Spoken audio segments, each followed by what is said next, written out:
Hi everyone, it's Catherine from the Animal Hospital of Northwood, and June is Pet Preparedness Month. It is also the start of hurricane season, so hurricane season is from June 1st to November 30th in Pinellas County. Everyone knows and remembers last hurricane season. It was a pretty bad one, so we want to be prepared. I'm sure you have an emergency plan for you and your family, but your pet is also a part of your family. So I want you guys to make sure that you're including them in your emergency plan and that you have an emergency kit ready for your pet. So we're gonna put an emergency kit together today.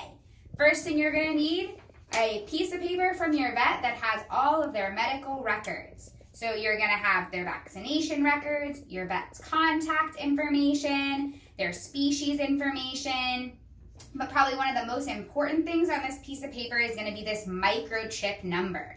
So every pet wants to be microchipped. My cat is microchipped, and if you are not microchipped, you can come in and have your pet get microchipped here at the clinic. You're going to get this really cool piece of paper that also has their microchip number on it for your own records. And you want to make sure that every time you move, you update this contact information, because this is how they're going to contact you if your pet gets lost. So every time I get a new phone number, like when I get a new iPhone, I make sure that I update this microchip information. You also want to make sure that you have your rabies records. So when you get the rabies vaccination, you're going to get one of these from your vet. If you lost it, you can come back to the vet's office and we can give you a new copy of it. But you don't want Pinellas County coming to knock on your door and you don't have this available to them. So this is something important to have all year round, not just during hurricane season. You also want to Google and find some pet-friendly hotels and evacuation shelters that are close to your house. In case you need to leave your house, you want to have this information readily available to you. And if you're going to go to an emergency shelter, you're going to want to download this from the Pinellas County website. It is their enrollment form for their emergency shelters that allow pets. Just some general information about their breed, their vaccination history, that kind of stuff. It'll make that check-in process a lot easier for you and your pet. And then last but not least, you want to have your favorite picture of your pet with you. So this is Dippy. You can see he has some really cute white mittens on, has some nice yellow eyes. So show some of those distinguishing factors of your pet so that way if they get separated from you, you can easily show people what they are looking for. And you can keep all of that in a really nice folder so that they don't get bent. So we're going to start our emergency kit here. Next thing you're going to want to have is some food and some water. So you want to have at least a 3-day supply of food and water. For the water, make sure that this water stash is separate from the water stash that you're keeping for yourself, because you want to make sure there's enough water for you and your pet. You're also going to want to have some bowls.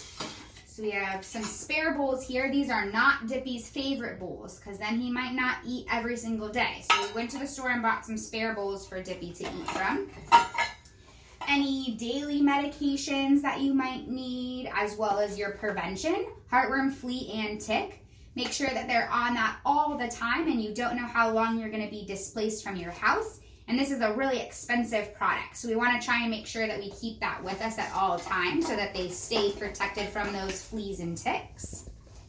You want to have a first aid kit for your pet. So this is just going to have some gauze, some bandages, things if they get a minor injury or a scrape or something like that.